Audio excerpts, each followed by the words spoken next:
Okay, let's dive right into this. Welcome to today's Explainer, where we're heading back to 1998 to the city of Zarqa in Jordan. We're looking at a case that is, well, it's as dark as it is complex.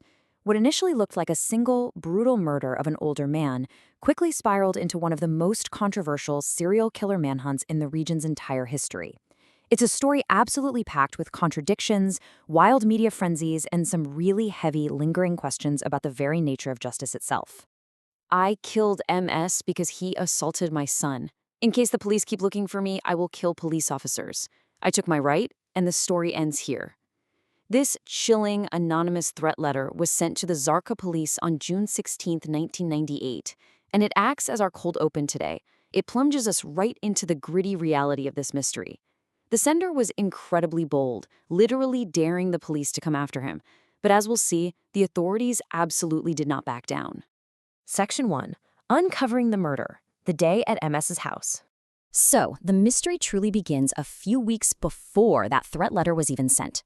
The date is May 26, 1998, at the home of a 60-year-old loner named MS. He lived a very quiet, isolated life in a small house. Suddenly, a well-dressed couple arrives carrying a cake, telling the neighbors that they're relatives.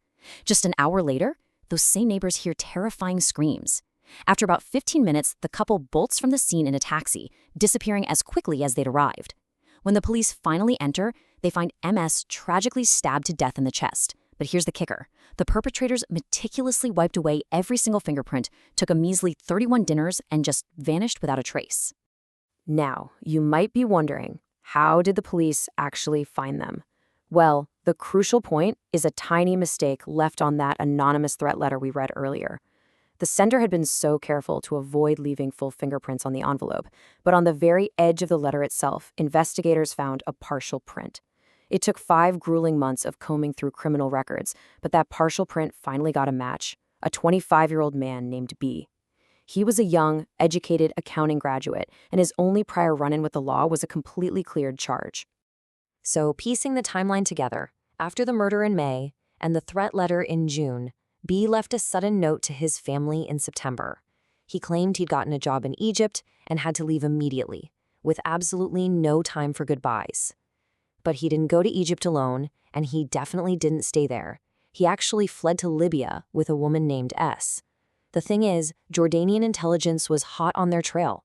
Through international security agreements, they tracked them down, arrested them in Libya in November, and successfully extradited them right back to Jordan.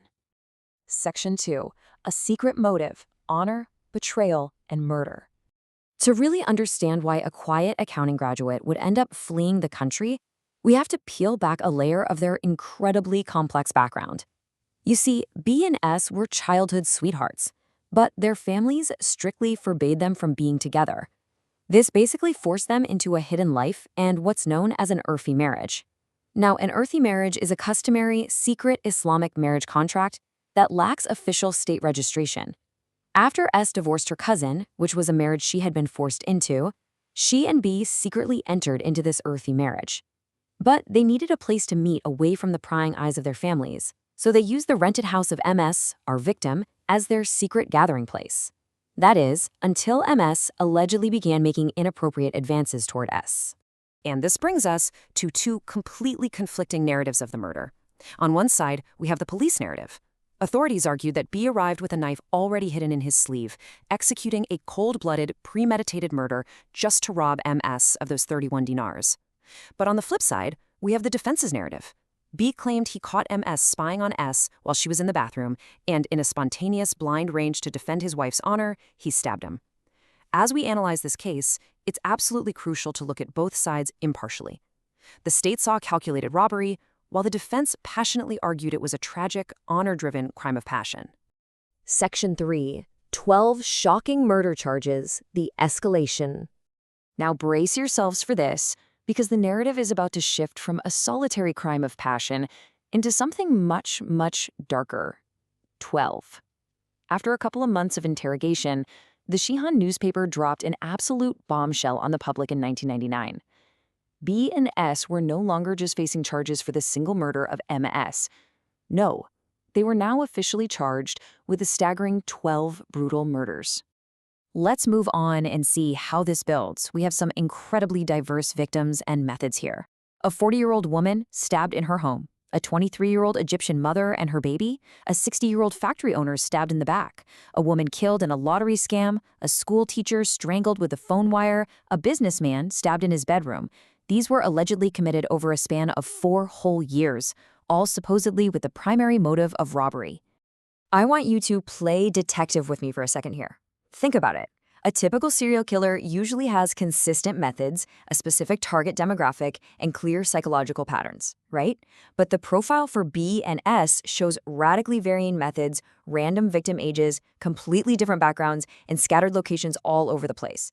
So ask yourself, does it actually make sense that a killer who made a careless mistake, leaving a threat letter, and who reportedly injured his own hand during the MS murder could flawlessly execute such a diverse, untraceable string of killings over 4 years? Section 4. The tragic ends. Justice or coercion? The climax of the trial was incredibly intense. There was this massive media frenzy painting B and S as ruthless monsters, with the public demanding swift execution. Ultimately, B and S did confess to all the crimes, though the defense heavily claimed this was under immense pressure.